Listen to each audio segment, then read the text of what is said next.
Hey everyone, welcome to another episode of the Leathercraft Community Podcast Show. My name is Steve Vampalou, and today I'm sitting with a gentleman who needs no introduction. He has been selling world-class tools for decades. He has leathercrafters from all over the world who own his tools, and they visit him, and he is the one and only Bob Beard. Bob, thank you for coming on the show. Oh, thank you for having me, sir. Hey, I am really excited to be in your workshop, sitting here, and can you tell us, where are we located? Where's your workshop located?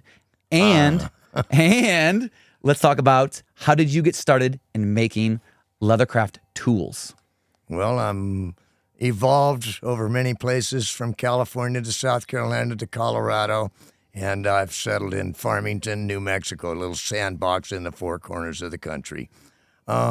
Making tools, I've been teaching leathercraft for 56 years, and all of my work is my drawings and my concepts, and I try to teach these at different classes that I offered, and nobody could do the designs that I was offering them because they didn't have the specialized tools that I made when I started doing leathercraft.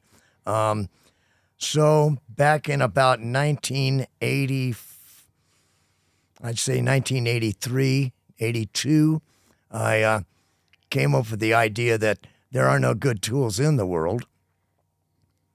If you're a whittler, you can get a blade from Switzerland. That's professional quality. Otherwise, that is not offered in the world of leatherwork. And so I felt there was a need for it.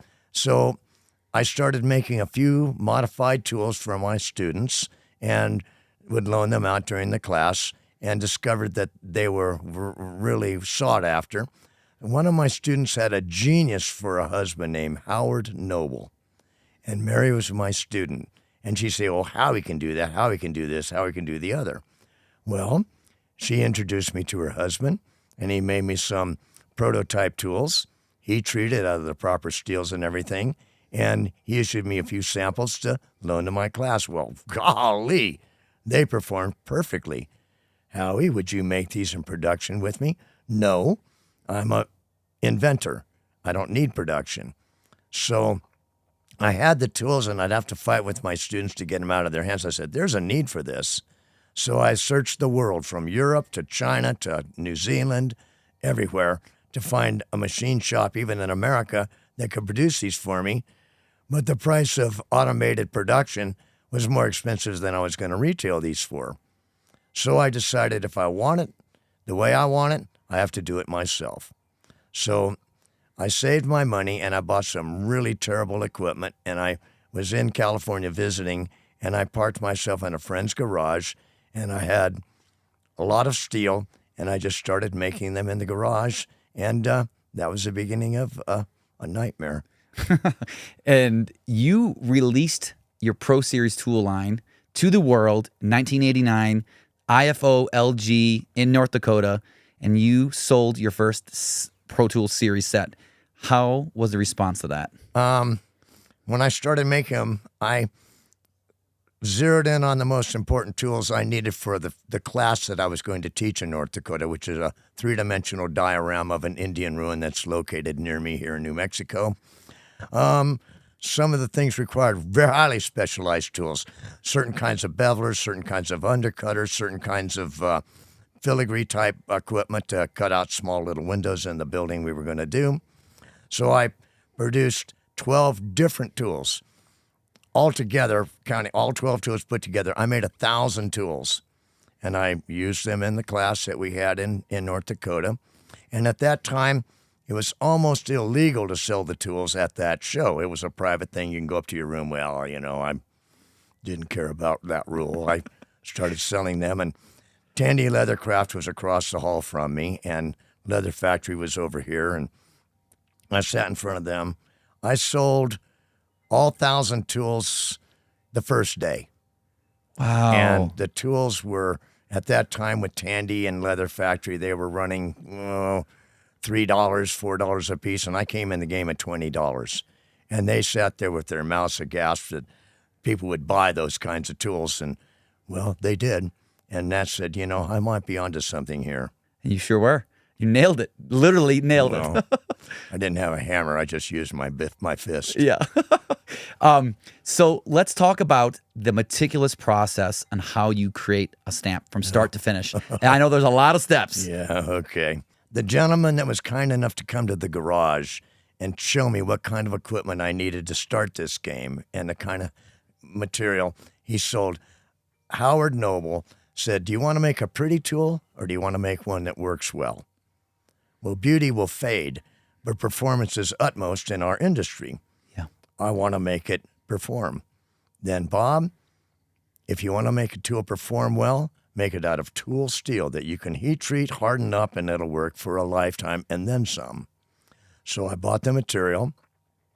I buy that from a company in California, and I send it to another company, and this is further down the line once I discovered these people. I have one company cut them to lengths, 4.5, 4.25 inches long, things that have a bigger head than the diameter of the rods that I was buying. I have a process called upsetting or hot heading, where I swedge the head on it like you would a bolt. When that process is done, and since it's a heat-treatable steel, those parts need to be annealed to be made soft again because you can't cut it once you harden them. So I have to send them to a heat treating company to anneal these products to dead soft in a controlled atmosphere so there's no scaling. From there, I would send them to a knurling company that would put my knurls on them. Well, first I did my own knurling, but it would take me 2 weeks to do 500 pieces, and these guys can do 1,000 in 2 hours. This is later in my career I discovered them, but then I wanted to identify my tools, so I had a gentleman that does what they call roll marking, which is a pneumatic type of a press, like a credit card machine, and it takes a steel die and puts my name and Pro Series around my tool. Then we would get that material sent to us, and we would knurl in between those markings.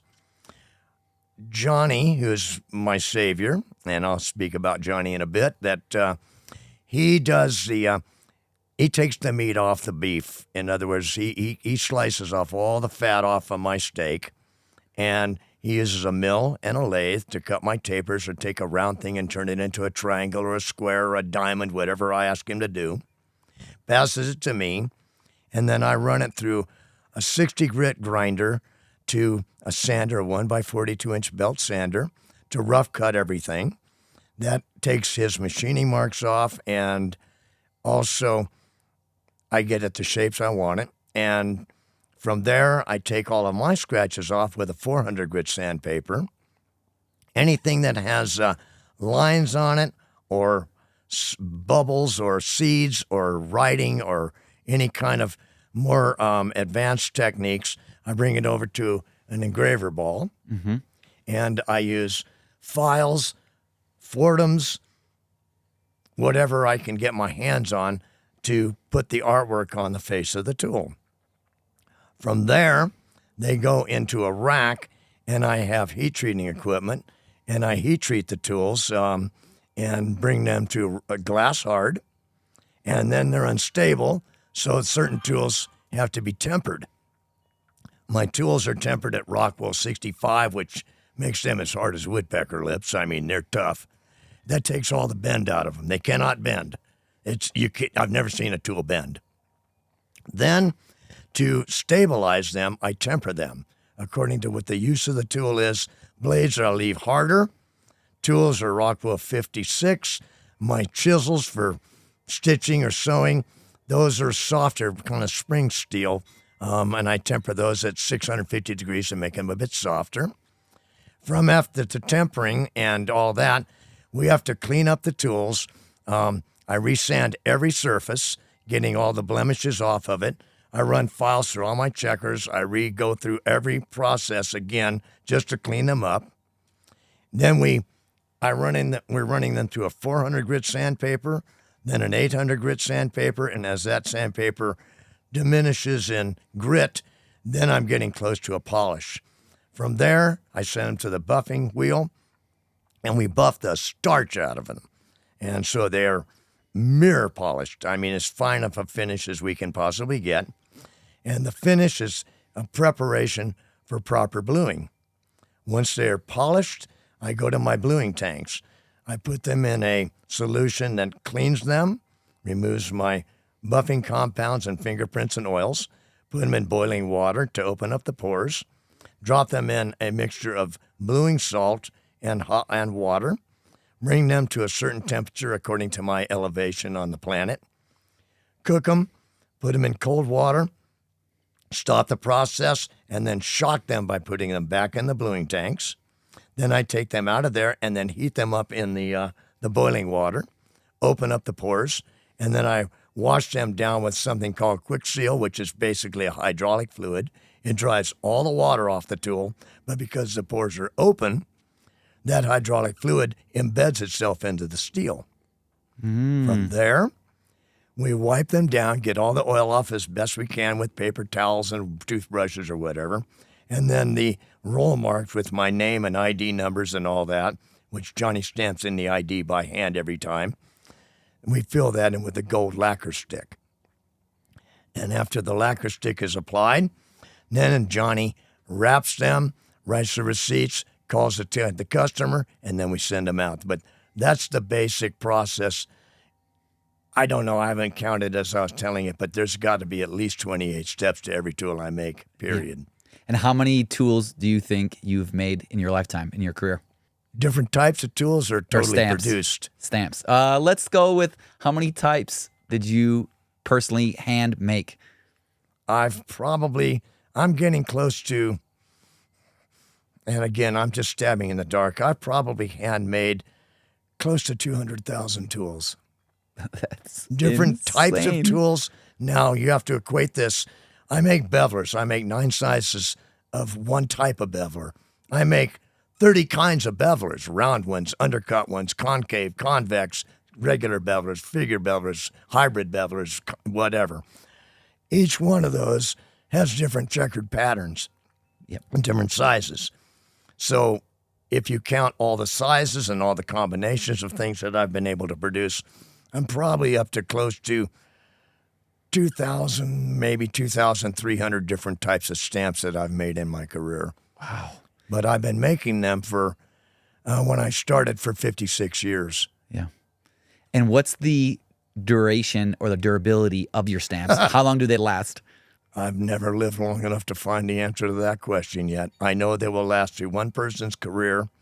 If a person passes away, a lot of times their spouse or sibling will contact me, and I'll buy everything I've ever made. I'll buy it back instantly, now. And after the years, I've looked. Sometimes the bluing wears away because leather's abrasive and it eats through the area that's coming in contact with the leather. But once I look at them and recondition them, they're good for another lifetime. Yeah. Never have I had to checker them. They're hard enough to break your granite. They'll survive a drop on the concrete. They'll chip your concrete. If you hurt my tool, I'll replace it or fix it. So how long will they last? Nobody's lived long enough to answer that question. Hey, y'all, I want to talk to you about the very first sponsor for the Leathercraft Community Podcast Show, and it is Leather Machine Company. If you are looking to upgrade your workshop or to speed up the process on making items, then look no further than Leather Machine Co. They have various sewing machines of multi-purpose needs, along with leather cutting and splitting machines. Check out their website or give them a call for more information. Now, let's go back to the show. What are some difficulties that you experience when you have to make a tool? Learning how to make it. Trying to study how to solve the problem presented to me, which is numerous. A lot of my tools are my design from the way that I carve leather, but I got a lot of education and challenges from other people that have a completely different style that I don't understand. So thinking out, is it going to work? And that little arm sticking off the side, is that going to get away from making a left turn or a right turn with that tool? I have to equate and use all the theory that I can think before I start cutting on the tool. So the thinking process is 90% of it. Because when you give me a new design that I don't even know how to do, I have to solve the problem. I have to figure out how to make it. And then I got to make it in a professional manner where it actually works and I have to make it in a time span that you could actually afford it. Now, when I solve your problem, little did I know it's preparing me to solve somebody else's problem, because there might be a similarities in what you're asking me to do. So this compounds. It teaches me. So I take it on because I like the challenge. Yeah. You know, it's boring doing the same thing day after day, same thing. I don't really do production. I do one at a time, one at a time. I don't set out a set of bevelers and do all bevelers that day. I'll have 75 tools. I have 3 bevelers, 2 pair shaders, 5 basket weaves, 2 wave meanders, 3 tri-weaves. Whatever it's on my bench, I just pick them up. The only difference is I hold it on a sander differently. That's it. Yeah. Wow. it's mind-boggling to see how your shop operates and how every machine you have here, just to get the little intricate details. I think it's archaic. Hey, but it works. I'm gonna tell you that for sure. There is no doubt about it. Like it works. I watched you make a tool today. Stunning stuff. It's a work of art, every single one. Thank you, sir. There's no doubt about it. So, you know, I don't make tools. I'm making tools, but it really truly is a piece of me. yeah. Really, when it comes down to it, it's everything I know, all my heart, blood, sweat, tears, and love goes into everything I do, or I wouldn't do it. Yeah. Yeah. Now, you make world-class swivel knives. Can you talk sir. about how you customize every one to each individual? Can you talk about how you can customize a swivel knife for a customer with their hands? I have to speak to the customer because there's certain parameters that will clue me in. I make some swivel knives that are non-adjustable, and those are the real thin ones, like 7/16 or 3/8 inch. Those are not adjustable. Anything 1/2 inch diameter barrel and bigger, those are adjustable in height. So what I'll first ask you is measure that swivel knife from where you place the finger in the yoke or the saddle to the bottom of the barrel without a blade, the bottom of the barrel, from the yoke to the barrel, and give me that measurement. And then I will equate in my mind which barrel length is going to be adequate for you, where you're not jacking up the stem too high, or you can get it down low enough, okay? And if it needs to be custom, well, your numbers are going to tell me what I have to do, okay? So they're adjustable in height, and but like I say, the ones that are non-adjustable, it's whatever you told me you want, 2 7/8, that's what it is. So I always kind of tell people, your mind might change over time. You might have a different holding pattern. So I always recommend the adjustable ones. The standard of the industry when it started is like a 1/2 inch. Another thing with smaller diameter barrels is I blend my blades to mate right into the barrel diameter. So it's one fluid piece of steel. There's no sharp edges to interfere with the comfort of using that knife. My barrels are 1/2 inch, 9/16, 5/8 of an inch, or bigger if you really got to have it in your King Kong. But when I go lower, my barrel, the shoulder on my blades is 1/2 inch. I can chamfer it for the bigger barrels, but it blends perfect with my 1/2 inch barrels. Mm-hmm. When I have a smaller diameter swivel knife, I have to make the shoulder match that barrel. So that is custom for that particular knife. But if I put that shoulder on a 1/2 inch barrel, now you got a sharp edge, which is uncomfortable for the hand. And if you have a 3/8 knife, not everybody tapers their shoulder like I do.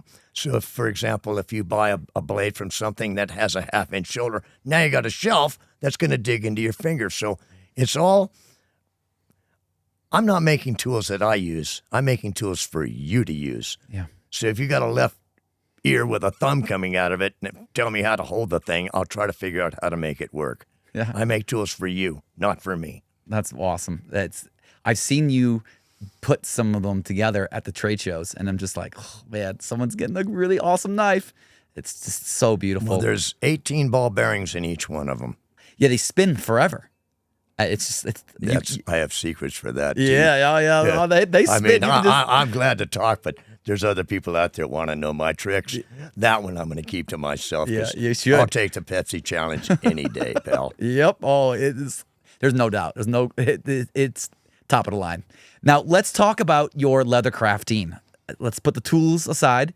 Okay. You are a wickedly talented leathercrafter, and you grew up in a loving and surrounded by some elite celebrities because you were blessed being born in the family doubt that about you were it. born in. No doubt. Yeah. So Yes. being around those elite company, did that help push your leathercraft levels to the next upgrade? No, but it didn't stop me from putting my heart and time into it. Because as all you other leather crafters out there know, time is your most important factor. And you say, well, I want $100 for a belt. And your customer goes, oh, well, having the blessing of being involved with movie stars, rock bands, and famous people that had more dollars than cents, that allowed me to push myself as hard as I could. And I'm always pushing the envelope. I'm going where I want to go, not where people have been. I want to go in a different direction. This is my language. Yep. I like color. That's another version or another volume for your view. I like dimension, so I've pushed myself in that direction. I taught myself. I was influenced later in my beginnings. I learned the hard way. And I was teaching from when I started. I was in a mental institution. I had students, and my students would make a mistake, and I fixed all of their mistakes. They got the answer to their mistake, but I got the answer to all of their mistakes. So I learned from them. And over time, I had the opportunity to meet who I consider my mentor was Al Shelton. He was a stronger influence on me than anybody else in the business. I didn't know who Al Stolman was at that time. Al Shelton was helpful to me, but everybody was kind of frightened for the competition, so he'd turn his work upside down and his tools he'd cover with a blanket. But I had enough experience at the time to where I could look at his work and dissect what he did and why he did it. And that was such a blessing, and I was so privileged to have that influence in my career. Period. I mean, I really cherish that. Then a young lady named Christine Stanley, who gave me the idea of embossing with powder, which other people take the claim. She's the one that brought it to the world. I just amplified it by giving it to other people that I was able to reach. She was encouraging to me and had me start in guild competitions, which I didn't know what they were, but that's when I started that. So I evolved slowly. I didn't know what I was doing, so there was no wrong. But I was pleased with it, and when I was in college, I was selling belts for $10 a piece, and it helped me pay my way through college. Hey everyone, our second sponsor for the Leathercraft Community Podcast Show is none other than the Leathercrafters Journal. Carrying on a tradition of 68 years of publishing the magazine for leather workers and artists worldwide, they also host 3 trade shows in the United States and 1 in Europe. Give them a call or visit their website and use the promo code COMMUNITY, and you will receive an additional free magazine added to your subscription at no charge. The Leathercrafters Journal truly sets the standard with staying up to date on all things leathercraft. If it's about leather, it's in the journal. Now, back to our show. You have one of the most jaw-dropping pieces of leather work that I've seen, and I've only seen the photos. I haven't seen the physical thing. It is the Mess of Verde. How do you mentally put your creative abilities onto leather? How does something like that? Do you get just lost in the process of making such creative pieces like that? Because it's a diorama, and it is just, there's so much detail. There's every little thing on that. It all adds up. Okay? First you have a dream. Yep. Then you find out how to chase that dream. And even if you miss it, at least you get off the ground, okay? Because if you shoot at nothing, I promise you're going to hit it, okay? Yeah. So I have a concept, but it might take me a while to figure out how to make the concept a reality. Yeah. And you work at it, and you're enjoying it, and you're learning, and I enjoy the challenge. And when you learn one thing, another thing adds to it and adds to it and adds to it. And that also adds practice. So you're getting practice as you're learning. So it grows as you do. Mm-hmm. It all comes together at a focal point. Now, I've been doing this for 56 years, and I'm still a child. I travel around the world and see what work other artists have done, and I'm awestruck. And there's so much to learn as a collective effort from all of us teaching one another that we are at least blessed in coming into a time where we're able to do what you and I are doing now. Mm-hmm. We're able to have shows. It's no longer a secret unless you're insecure or threatened. Yep. I'm not insecure, and I'm not threatened. This is my language. This is my baby. This is my love affair. This is my wife. This is my life. Yeah. And I'm willing to share it. How does it make you feel knowing that your Protool Series stamps have enhanced and helped leather crafters all over the world create some jaw-dropping pieces as well? I've received so much joy from the path in life that I've taken. It wasn't for the money. I wanted to be free. I wanted to be in charge of my life. Money has never been my God, ever. I did it to be free. Mm-hmm. And I've had such a wonderful journey through this. Leather's been so, what's more sensuous to work with than skin? Mm-hmm. Okay? Now, during my career, I've attained so many wonderful memories, so many visions from traveling, so many friends from talking to people. It's selfish to carry all these smiles in myself. I can't walk for all the happiness that I've received from it. And when I started, nobody taught me anything. I had to figure it out. But now I see a young person or even an older person, doesn't matter, somebody that's looking for this joy that I have. It's a free gift to help somebody come in my direction.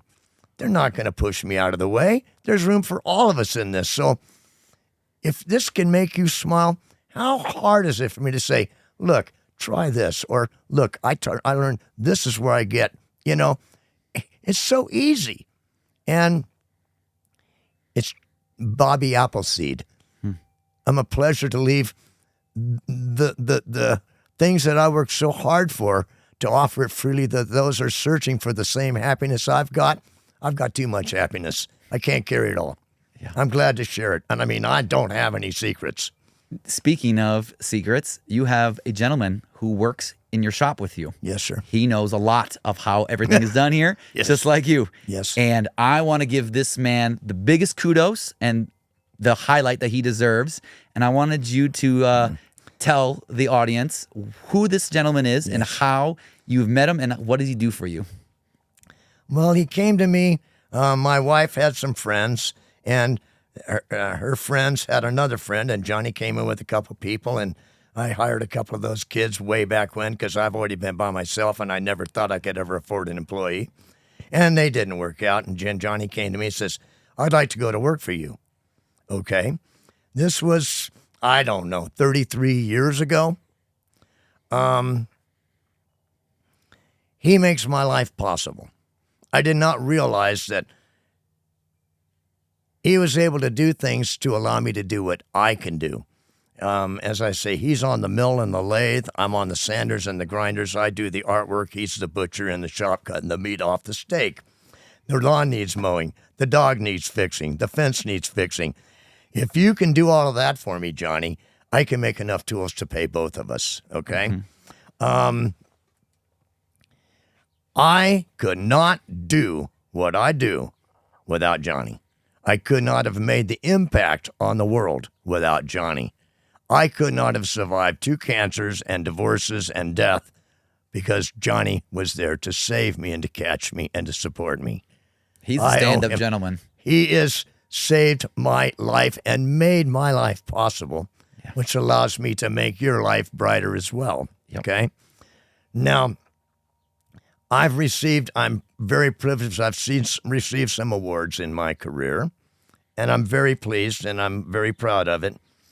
I was surprised one time. I received a Lifetime Achievement Award, and what I regret is Johnny was not there to see that. and I neglected to express this during my acceptance speech, but Johnny is my lifetime achievement. That's the greatest treasure I've ever received in the vocation and the lifestyle I chose. He made it possible. He has stood by me through thick, thin, and in between. He's the umbrella I have against the rain. Yeah. I loved watching him use the lathe. It is fascinating. And he would speak a language. Yeah. Yeah. He just grabbed the tools and he just knew. He just, boom. He knows what I need when I need it before. We don't have to talk. He knows. Yeah. It's phenomenal. It is. Speaking of tools, Bob, what is one of your favorite tools to use in leather crafting? And what is one of your favorite tools to use while making a leather tool? Well, I have something called a Fordham. It's a fancy kind of Dremel. Dremels are toys. This is a professional thing. I got the half horsepower monster version. I have 5 of these, 6 of these. I could have 8. I do magic with that thing. But my little 1x42 belt sander over there, that's a 1-string guitar. I've learned to play that in ways that you're not supposed to, but I don't break the rules unless I make them up, okay? So that is primary for me. I can make any tool that I make without Johnny doing anything over there on the machinery. It just takes me longer, and I have a lot more measurement. The machines have measurements that make it accurate. So the tools here allow me to get the fine work that I'm putting out. I taught Johnny how to use a lathe in the mill, or we learned it together, but this is my instrument. This is where I sing, okay? Yep. He's in the chorus over here prepping everything for me, okay? What's my favorite tool? I'm a freeform carver. I draw things in my head out of my imagination. I'm influenced by my environment. When I lived in the south of America, South Carolina, I carved swamp scenes with deer, white-tailed deer, and wood ducks, and all that kind of stuff, and moss from the trees. And in Florida, I'd carve mangrove swamps and alligators. When I lived in Colorado, it was elk and Rocky Mountain scenes and trees and pine trees and aspens. Now I live in the desert. Well, that's easy. I don't have to carve trees anymore. I got sand and rocks. You can't hurt a rock, okay? And it's old, so you can't hurt a ruin. So I can do this falling off a log. It's very easy for me. My scrolls are influenced by my father and mother's furniture, their antique furniture, my trips to Europe, things that I've seen from the old country and the old styles. That's a bigger influence on me than California poppy or Texas rose or Sheridan or whatever. They have their own flavor. This is my language. Far as tools go, because I'm a free-form carver, bevelers and swivel knives are the number one thing in the game, okay? Veiners and things, it depends on direction you go. There's a group of tools for floral carving. There's a group of tools for geometric carving. There's a group of tools for figure carving and pictorial carving. I do it all. I started with geometrics, but I outgrew that. Now I draw pictures. I wanted to be a cartoonist, so I've always kind of been artistic. Bevelers is how you get your depth. And I struggled in my early career making them out of nails and screws and bolts and whatever I could do, and it grew from there. I have a beveler. It's my own design. It's an adaptation of a figure beveler. That was the mother tool that I used for the interior work on a rock, muscles, mountains, ground, but it doesn't bevel worth a darn. So I sharpened it up, made it steeper and more committed for where I did my swivel knife work. It's for detail and for depth, and it dives like a submarine. And I make various sizes of it, but I do a lot of details in my work. So my number 3.5 Ferrari, or as Amanda would say, my Corvette beveler, is my go-to. I mean, is it good for big, long lines? No. It's good for really getting into places that is hard. And I make them from a little over a half inch wide down to a 64th of an inch wide. It's like carving with a needle. Yeah. And I can do amazing things with those, but I have to use other things to clean up the aura and the heel mark that those tools leave. But I use one tool to do the interior of something, and I use another tool to get the depth between that and the next dimension. Yeah. Well, Bob, I want to wrap this up, and I want to ask, how can someone contact you if they wanted to talk leather stamps, Yeah. you want to talk tools? You really don't need to buy anything from me to get information. As I mentioned before, that I'm more than pleased, and I'm driven to help people in our industry, okay? That's part of my job, sir, and it's part of my passion. And the best way, I'm computer illiterate. I can't operate my telephone, okay? I have so many questions to ask you to zero in on what your particular needs are, what you're doing. Is it going to work? Let's discuss this. Let me explain why this will work better than that will work. Let me see what you're trying to do, and I can help guide you towards a proper tool for your needs, because I'm making a tool for you. I don't need it. So I'll find out what you need, but being that I can't type well, I mean, I put it on the phone, and the phone's smart, so I said, use a bevel, and it'll write to, yep, is the cake ready? I'm going, I didn't write that. So I can't communicate fast enough that way, and I've got a lot of terrain to cover. So the best way to reach me is to call me. I work verbally very well. My number in New Mexico, and if you get a hold of Johnny, he's my screen, you better let him know you're a leather worker, or you're not going to have a very friendly conversation. Now, I have two people in my life which are also very instrumental to me. A young lady in California who works with Standing Bears Leather in Reseda. Standing Bears Trading Post. They're very dear friends. I teach classes there at every opportunity. I love Wayne and Sandy. Sandy convinced me I had to have a Facebook page. I don't use that, but she monitors that. And when there's a question that comes off of Facebook, she issues it to me. I give her the answer. She does a lot of that. I don't even know my password. Anything to do with Facebook, I have to call Sandy to find out, what happened. Another lady that's become instrumental in my existence and my life, and I love her dearly, is a dear friend of mine named Amanda. And Amanda lives in Switzerland. And Amanda's as sharp as a knife. She is a wonderful lady, and I love her with all my heart. And she's taken upon the duty of watching my butt over what happens in Europe. So anything that comes from a foreign country over there in Europe or overseas, she monitors that part of my business. So between Amanda and Sandy, they operate my cyber presence. I don't post on Facebook. Anytime you see my name on Facebook, it's 'cause somebody says I'm with this guy, and that's what puts me up there. But I'm scared of it. Don't be too scared. It's not going to bite you, but it'll give you a headache. It's an old dog. Don't want to learn any new tricks. I don't need another hobby, okay? Yeah. Well, Bob, I want to thank you for your time. Thank you for allowing me to come into your workshop. This has been a serious bucket list and a joy of mine to come see you make a tool. This is phenomenal, and I hope that everyone around here can either see you at a trade show, because that's the best way to actually get some FaceTime with you. Yeah. Is to walk up to your booth and say, "Hi, Bob. My name is blah blah blah," Yeah. and just start talking about that. If you want to have a lot of personal time with me, a trade show is not the way to do it. I'm buried. I'm buried. There's 8 people, 20 people in front of me, and I go to dinner with 24 people. It's a nightmare. But but I must tell you, I do consider it a great honor and a great privilege to be in your radar, brother. Hey, I appreciate it. This has been on my. This is not my world. It's been on my to-do list. So I wanted to shake your hand. Thank you for everything. Anytime. And I can't wait to see you at the trade shows. I'll be there. I'll be looking at your tools. I've never missed them. Well, I have, because I've been sick.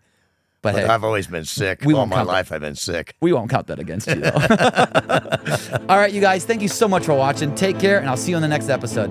Bye-bye.